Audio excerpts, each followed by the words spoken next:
Six-time Super Bowl champion Bill Belichick introduced yesterday as the Tar Heels' new coach. They presented him with a new gray short-sleeved hoodie so he could carry on his signature look. He also brought his old UNC sweatshirt from his dad, Steve, who served there as an assistant coach in the 1950s. Here was some of Belichick yesterday with his decision. I've always wanted to coach in football, coaching college football, and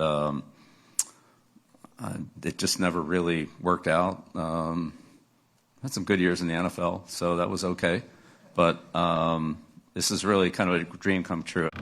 Bill, what do you say to people that fear that if you do succeed here, that you might leave for the NFL again in a year or two? Yeah, I didn't come here to leave. There you have it. So let me start. Ryan Clark, last week, sitting in that exact spot. You've been with him all season long.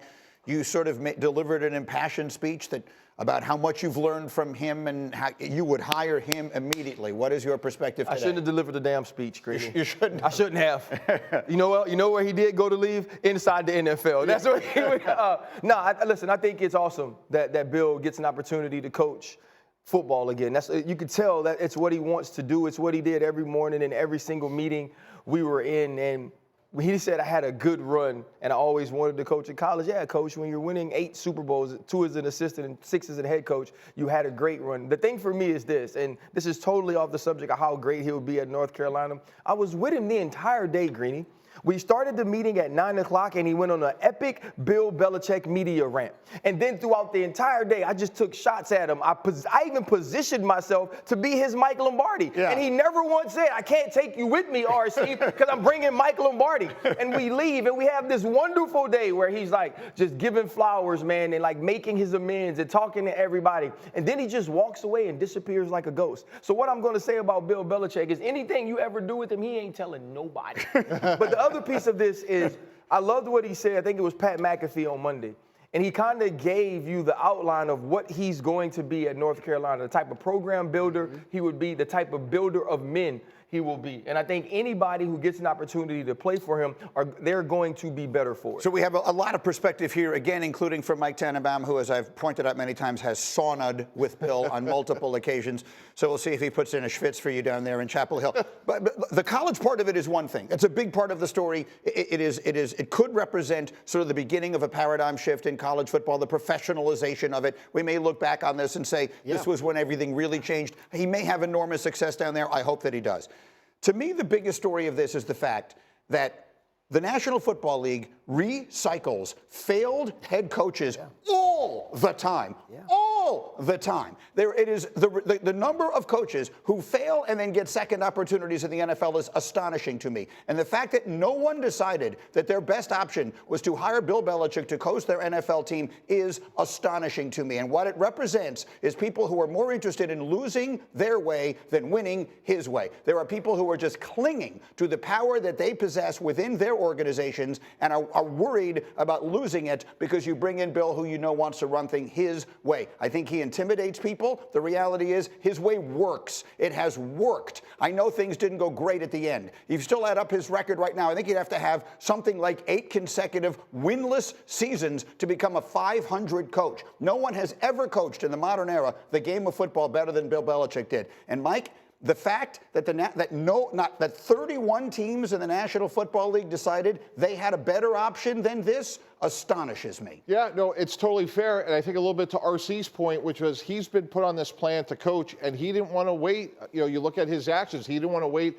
for the coaching cycle to see through. And we'll sit here in mid-January, and we'll be surprised that Coach X retired or something happened. And Bill certainly would have, you would think had a meaningful chance, but he didn't want to wait that long. And I'll say this, given where college football is, Greeny, I think he's the right hire at the right moment because college football is a series of one-year deals, and I think players will gravitate to wanting to get coached by the greatest of all time because that's going to ultimately put more money in their pocket.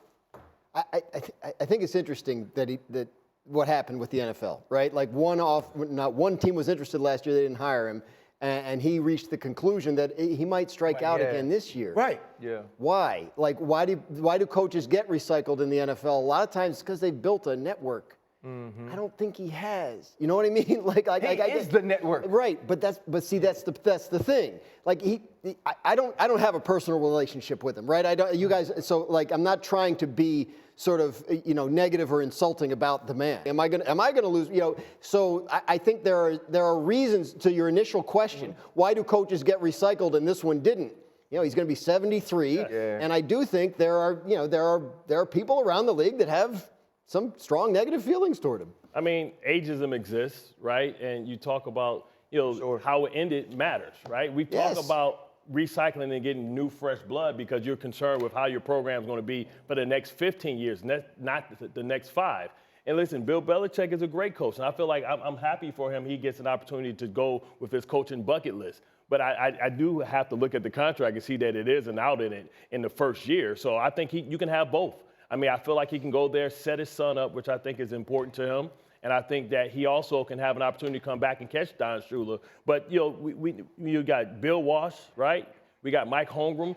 We've had great coaches that have come in and got cycled out, that didn't deserve. Bill Walsh got cycled out and ended up in college. You talk about the college, but the problem, I think the thing with Bill Belichick is this, and Mike Tannenbaum knows this. This is a relationship business. Yeah. Bill Belichick hasn't had to build a relationship in over 2 decades. Right. Bill Belichick didn't have somebody that he could get on the phone with that's more powerful than him in the NFL that owed him a favor, right? Or that felt like they had a relationship with him that if they bring Bill Belichick in, we get to work together. When Bill Belichick walks into your building, he's the most important figure in that building the day he walks in. And if you don't agree with him or if you disagree with him, you're not going to change the way that he wants to do business. And I believe that all of these teams understood that. And if you have a young quarterback, and I was around Bill, and I like Bill, and I think Bill is great, but if you have a young quarterback, I don't know if what he did with Mac Jones toward the end of his career, with hiring Matt Patricia, right, with bringing in Joe Judge to be entrusted with his development is something you want if you have Caleb Williams. And so I think all of those things played a part into it. He also drafted a quarterback 199th once upon a time and made him into the greatest quarterback that ever lived. Without meaning to disrespect these people, Pat Shurmur, Dennis Allen, Josh McDaniels, his own assistant, and Adam Gase got 2 head coaching jobs in the National Football League, and Bill Belichick couldn't get a second opportunity. If you add up all of their playoff wins, let me know what that number adds up to. Bill Belichick won 6 Super Bowls as a head coach and took his team to 9. You're telling me no one? The Atlanta Falcons were an underachieving team, so they decided to make a head coaching change. 7 openings and last they year. passed on him, and they brought in, and what are they now? They're an underachieving team. With Bill Belichick, they are not. But I'm going to say this. They actually aren't underachieving, so I'm not going to do that They're to not Raheem Morris and down there. That team shouldn't be better than they are. Have you watched their quarterback play football? Then get him out of there. They're one game out of first place. Yeah, so I'm not going to do that. But the thing about Bill Belichick and looking at the new NFL, I just believe it's different. I believe the people in the front office are different. And you aren't wrong, Greeny, in saying that people are more interested in maintaining their control than they are sometimes in winning games a way that's not their way. That's the true thing. And when you're sitting with Raheem Morris and he's willing to work with you and he's willing to have conversations and he's willing to be collaborative, that's something you want if you're Terry Fontenot over working for Bill as the GM. But one thing I would say, just to bring this to another angle, which is one of the things that's inspiring about Bill Belichick is how incredibly self-aware he is. And let me be specific. He could have sat out for the year and said, I'm Bill Belichick, 8 rings, come and talk to me. He put himself in a very uncomfortable position by going on ESPN, the Manning Cast, the McAfee Show. And I think he did that because he wanted to show that he's relatable and that, he's back from behind this, sort of like mystical curtain. And I think knowing him, like you want to talk about the mistakes, no one is harder on him, on Bill Belichick than himself. And I will tell you firsthand how hard he worked this year to stay sharp, to challenge himself. Oh, he's a monster. And one of the things like he stands for is the key to life is what do you learn once you know it all? And I will tell you that he's more prepared now than he's ever been. He's never worked harder. And I just think like the narrative of like, well, he made this mistake. Yeah, and he'll be the first one to say he learned from it. And that's why I think don't bet against him being successful at North Carolina. But it's a short-term solution. I mean, remind me, where did Chuck Noll coach after he left? Chuck Noll coached the Steelers for 25 years. And Bill coached Belichick forever did the too. Patriots for And Chuck 25 Noll years. had 4 Super Bowls, and the league turned the page on him too. I understand. At some point, they turned the page. The point that I don't know if Chuck Noll wanted to get back in the NFL after he left Pittsburgh or not. Very few people leave Pittsburgh because they fire them. I don't remember the circumstances of that. It's 40 years ago. The point I'm trying to make here is the NFL is not a better place for not having Bill Belichick in.